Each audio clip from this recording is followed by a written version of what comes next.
two movie reviews today. Pitch Black and Masters of the Universe. I'm going to start with Pitch Black. Thank you again to Brad. He wanted to see a review on this.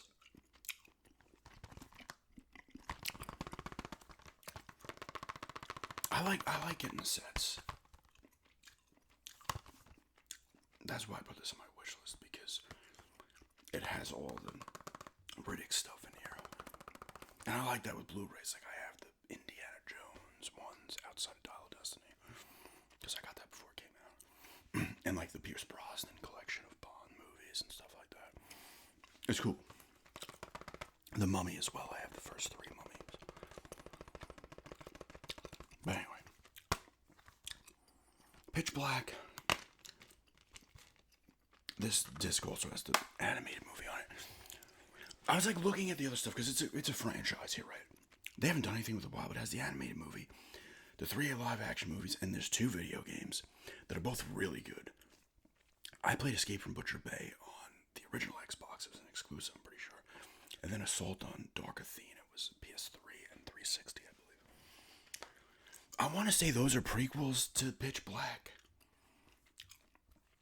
I don't know like the full timeline, but I'm pretty sure those are prequels to Pitch Black. But you got Vin Diesel here as Richard B. Riddick. It starts off Pitch Black. There's a ship in outer space. Everybody's kind of in like a cryo type sleep thing.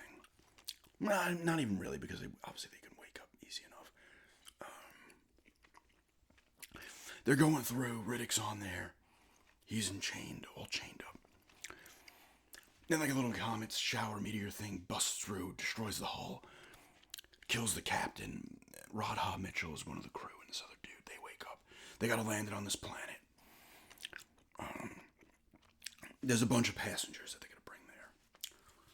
And it's funny because Rod Ha Mitchell, or is that Fry, I think her name is, in the movie. I will forget stuff quickly, unfortunately, these days when it comes to this movie. Especially if there's like a lot of characters in there. But she's dropping weight, and she's going to drop the weight of the passengers who are not awake. There's at least 10 of them, 10 or 12 maybe. I'm trying to think. Maybe I'm off there. There's less, actually, I think. Let's see, there's Keith David, and I think there's 3 kids that are traveling with him. Antiquities dealer, whatever, antiques dealer guy. It's 4 or 5. Yeah, maybe there's like 10 of them. Not counting the crew. And she's going to drop their weight. And the other guy is like, don't do that, the other crew member. And she goes to, actually. And she doesn't at first. And then she's like, oh no. She goes to, but it doesn't work. Like, it's not releasing. Which comes into play later. Obviously, she brings that up to the one guy, to Cole Hauser's character. They crash land on this planet. It's got 3 suns. They're trying to figure out what's going on. Like, Riddick almost gets out. But then him and Johns, who's played by Cole Hauser, get into a fight. He's like a mercenary that's captured him. And is going to bring him in for a thing. And then he does escape briefly. Now everybody's there. Claudia Black's in this. Like I said, Keith David. I forget some of the other actors' names. But there's other people as well. So they crash land. They got to figure out. The other crew member dies. He gets impaled by something. Ends up dying. Which I think is because of...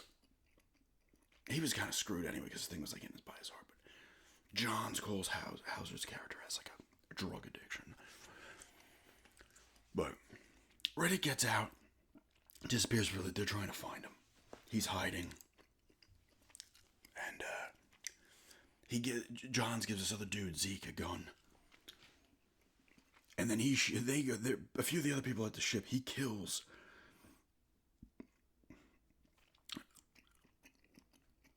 Another passenger that you didn't know of appears. He kills him. He thinks it's Riddick. It's not. And then he gets grabbed and dragged into this hole by these things.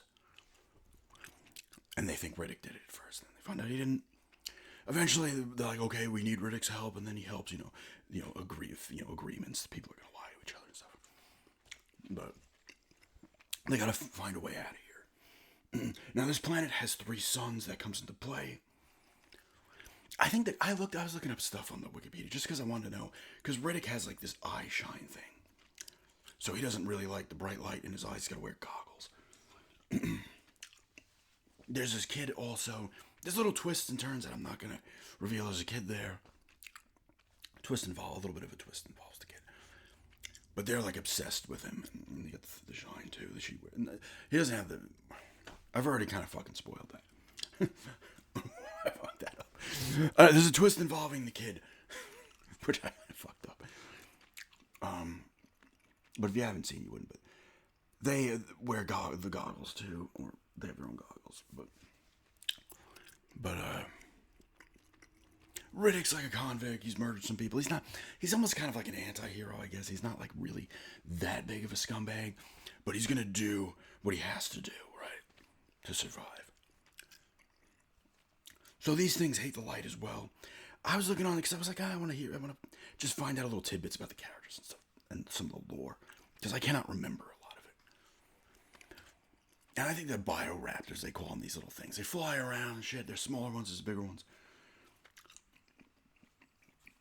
And eventually they go to a place and they find like it's another settlement. And like, oh, there's a ship here we can get off. We gotta find fuel cells and shit. And then like another kid, does he get killed? I can't remember if he gets killed or not, but they're in the darkness, the little ones, the little bioraptor things, creatures. And then they fly into this tunnel.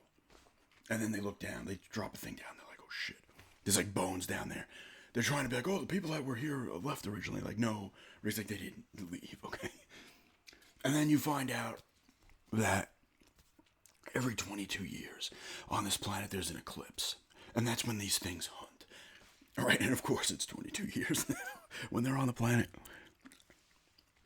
And it starts to pick up from there. They're like, oh shit, we gotta move. We gotta get the fuel cells to this ship. We gotta get the hell out of here. And then the suns go down, the eclipse starts. Suns don't go down, the eclipse starts. And then they all bust out of these things. And there's a lot of cool visuals here. And it even still looks pretty decent. I think this movie came out in 2000 or 01. It's not going to tell me on the back. I thought it was 02, but it's 2000, 2001. It's directed by David Twohy, and he wrote it as well. And I think he directed and wrote the other two as also. And Vin Diesel has a hand in this as well. He's the voice in the games and shit. He loves the character. Like, right now, this is his character. Like, this is where he excels. Like, people are like, oh, what is his name? I don't even know his name. Tourette is the last name? I can't remember. In the Fast and Furious. Everybody's like, oh, they know him from that. To me, Richard B. Riddick, this is the character like he was born to play. Because he's not the greatest of actors, but he will excel in these kind of roles. And this was early on in his acting career. But he's good in it. He's very serious. He's got the voice, perfect for the role. There's some humor in here as well. Jokes here and there. But once everything starts picking up, that's when the characters, all the rest of them, start to get picked off by these things. There's confrontations as well between Riddick and Johns that play a part in there. Like I said, there's some little twists in there, nothing crazy. Mostly related to some of the characters. And they go from there. You get some cool visuals when he takes off his goggles and you're seeing through his eyes. Because like I said, he has like the eye shine or whatever. And the creatures also don't like the light. So you get some shots through there, visuals through there. And it's some pretty cool visuals when you see it. Nice coloring and stuff. The movie doesn't have a lot of color to begin with. It's very bright in the beginning with the planets. With this planet and the three suns. It's not like a very colorful movie. And it's a desert planet, so it's not, But it looks nice. It still looks nice on the Blu-ray. It has a very nice sci-fi movie feel to it. Sci-fi horror film feel to it. Which is nice. So, like I said, the characters start getting picked off. Of course, Vin Diesel, I think, tussles. He tussles with one and kills it at some point. I'm not going to say who survives. I will say, I think 3 characters survive. And they both, I'm pretty sure they both pop up in Chronicles of Riddick. Like I said, I haven't seen that one in a while either. They both pop up, though. I'm pretty sure they both pop up. I could be wrong. now need to watch Chronicles of Riddick and then Riddick. And I've not seen the animated movie, which I think takes place after Pitch Black. And I'm pretty sure at least Escape from Butcher Bay is a prequel to Pitch Black. I don't know if Assault on Dark Athena is too. Really cool games though. Check them out.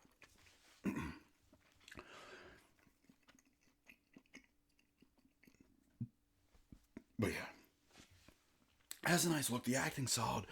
You got a younger Cole Hauser in there too. I mean, he'd already been in some stuff. He was in Dazed and Confused in like the '93 and some other movies and stuff. He's kind of, he's not the greatest of actors too. He's not a bad actor, but he excels at certain roles. You know. But he's solid. Radha Mitchell is solid. Everybody does a good job. Keith Davidson. Everybody's doing a good job of what they're presented with. You know, their roles. There's no bad acting in this. It's a good, solid. I have always liked this movie, and I like the other ones as well. Like I said, I need to watch them because it's been a while since I've seen any of them. Until I pop this in, and I'm still like forgetting shit because I need to like. That's why I'm like with Masters of the Universe. It's like shit. That was like 5 days ago, and I'm like, oh shit, I can't. But like I said, like some of the visuals when he pulls off his goggles look nice, and through the eyes of the creatures, it looks nice. And they're, you know, they swarm, they're taking them out. They're fighting with each other, the creatures and stuff. But they don't like the light. They will actually get burned from direct sunlight and stuff. But it's a cool movie, and it moves at a nice pace, too. It's very of the time that it came out. I almost feel like that kind of movie now would almost be like straight to DVD or straight to streaming. Not to say it's bad, but it's for the time. The way it looks and stuff and everything, and the way CG and stuff was at that point, and I'm sure it didn't have a huge budget, but it's a very good sci-fi movie. Cool story with the creatures and stuff, and with Riddick's character and shit. But I'm not gonna say who survives if you haven't seen it. I will say Riddick is one of the people that survives, obviously, because he's in later movies. But I'm pretty sure the other two people that survive definitely pop up in at least the Chronicles of Riddick. I'm pretty sure they do. There's good bonus features on here. I was looking real quick. There's a commentary. There's like the John Cleese log. I think that's Cole Hauser's character. I think they call him John's in it, but I think that might be. There's a bunch of cool features on there that I want to check out, which is a nice bonus. That helps with the rating of this stuff. It's funny how Pitch Black was R, Chronicles of Riddick was PG-13, and then Riddick was R again. I watched just the theatrical version. I did not watch the unrated one, which I will probably do too. I do want to go back at least and listen to the commentary. But it's a solid movie. I'm rating it here. I'm going to give it an 8.5 out of 10. It's a really cool sci-fi horror movie. It moves well. The acting's solid. You get cool visuals. You get a cool planet that they go to. Even though it's very desolate. It's just kind of like a giant desert. The creatures have a cool look to them. They almost look like... They almost have like a hammerhead type... like head to them. They got claws and shit. Tail. They have a nice look to them. You don't see them constantly, but you do get good shots of them here and there. But it's cool. You have a lot of like stuff between the characters. There's good little twists with some of the characters and kind of secrets they're hiding and shit like that.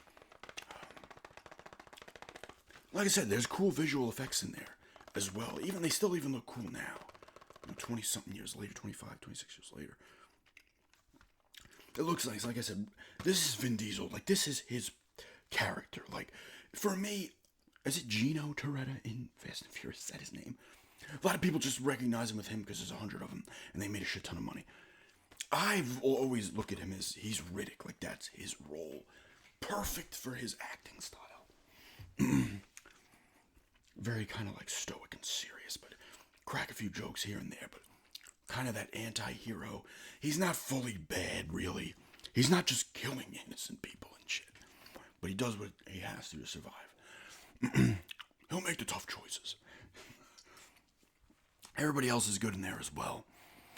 It just has a cool, and there's some cool little things in there too. It's not like crazy into like the sci-fi crazy all types of shit, like the planet they're on has some things, but nothing's like crazy, you know. But I really liked it. I give it an 8.5 out of 10. Check it out if you're into them, and then check out the others. I still think it's the best of the 3 live action movies. I think Riddick is my second favorite, and then Chronicles of Riddick, the second one, is my third. But they're all different, which is cool. Like Chronicles of Riddick is completely different from this one. It goes more into his backstory and stuff, and his birth and his lore, and why the one guy in the second one like is afraid of him. There's a reason for it and shit like that. They don't. Pretty sure they don't touch on any of this unless I missed some dialogue. It's not touched upon in this. But yeah, 8.5 out of 10 for that. Check it out. Second review here. Masters of the Universe. That's the one from 2026. Just came out. Whatever, a couple of months ago, I guess. I don't know the exact date it came out. It bombed. Alright. But it is now out on Amazon. It came out on Amazon last week, I believe. Wednesday. 21st, 22nd of July. I liked it quite a bit. Alright, obviously it's based off He-Man and the Masters of the Universe, the original cartoon in the 80s, that I think they made just to sell the toys. But in this, it starts in the beginning, they're in Eternia, or Eternos. And you've got, obviously, Prince Adam there, Man-at-Arms is there, Teela's there, young Teela, and a young Prince Adam, who becomes He-Man. Spoilers! You have King Randor, his wife, I can't remember her name. A young Cringer is there, his cat, He-Man's cat. And Skeletor and his crew attack. They have to get him to another, they go to the sorceress. They gotta get Prince Adam to another planet to keep him safe. He ends up on Earth. So then he's telling his story in a restaurant to this woman, and she's like, "What the hell's wrong with you?" She leaves. He's looking for his sword because he loses the sword on the way there. Eventually, shit happens. Teela comes to Earth. He finds his sword eventually. Does the thing. It sends out he doesn't realize it does. It sends out a beacon. And then he gets arrested for stealing the sword. And then shit goes in there. Beast Man comes. And then Teela comes. He gets back to the planet. They don't actually come. They just come to the planet. And he goes back to his home planet, right? And he goes back. Everything's still destroyed. Skeletor's in control now. He's in power. The rest of the good guys are like hiding. Goes from there. If you remember He-Man, if you're my age, I mean, you know what? I can't say that because there's been different iterations of He-Man over the years. There's one, I think, from 01 or 02 that's it's probably the best one. I think it had 2 seasons. It's very serious. The original cartoon is goofy as shit, and it's heartfelt. And the movie does this very well, in my opinion. There might be a little too much humor in the movie, but it is goofy. People are like, oh, it's like way too fun. It's like, you ever watched the original cartoon? It's goofy as shit. Now, come on. Skeletor's like, with his cackle out of control. He's iconic, but come on, dude. He's ragging on his freaking henchmen and his crew constantly. And Jared Leto is Skeletor. He does a good job. The laugh is there. It's not as classic as the original. And he's ragging on his crew and everybody else. I don't know the guy's name who plays He-Man. Idris Elba is Man-at-Arms. Morena Baccarin is the sorceress. I forget who plays King Randor is known. I forget the girl's name who plays Teela. But she was in the Riverdale show, perhaps, I think. You'll recognize a lot of these people. But visually, this movie looks incredible. I was like, this looks amazing visually. The money, I think the budget was over 100 million, 175 million. It looks nice. The guy who plays He-Man does well, and Prince Adam does well. There's no Panther in this. Skeletor's cat is not in this. There are some post-credit scenes that show people that you'll recognize. I'm not going to spoil it. And there's like 3 post-credit scenes, I believe. But it's really good. The action scenes are nice. Things move. This is another movie that's moving very well. Alison Brie, is that her name? Right? She's married to Dave Franco. That is her name. We're fucked. She plays Evelyn.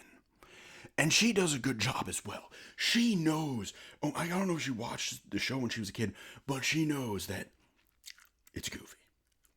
You know, and Jared Leto does too. Although Skeletor gets very serious at points too, but it's goofy. Like, this movie is goofy, and I didn't mind it because the original cartoon was goofy, and it has its heartfelt moments as well, like the original cartoon did. Her name is Alison Brie, right? Yes, that's her. She is evil, and she does a good job. Everybody does a pretty good job in this, honestly. The Roboto's in there as well, the robot. But he eventually comes back. They don't believe him at first, and then they do. You got Ram Man in here. It's funny, too, because he went there to Earth when he was like 10, and now he's like 25 when he goes back. And he was like drawing stuff, and he's naming the characters, right? And they're all like, wait, what? I'm Ram Man? Fisto is in there. He's like, because you fist things. A lot of it, there's some of it that's juvenile humor, let's be honest. Nothing is too ridiculous, though, I don't think. Fisto, Ram Man, Mechaneck is in there. There's a woman named Deanne.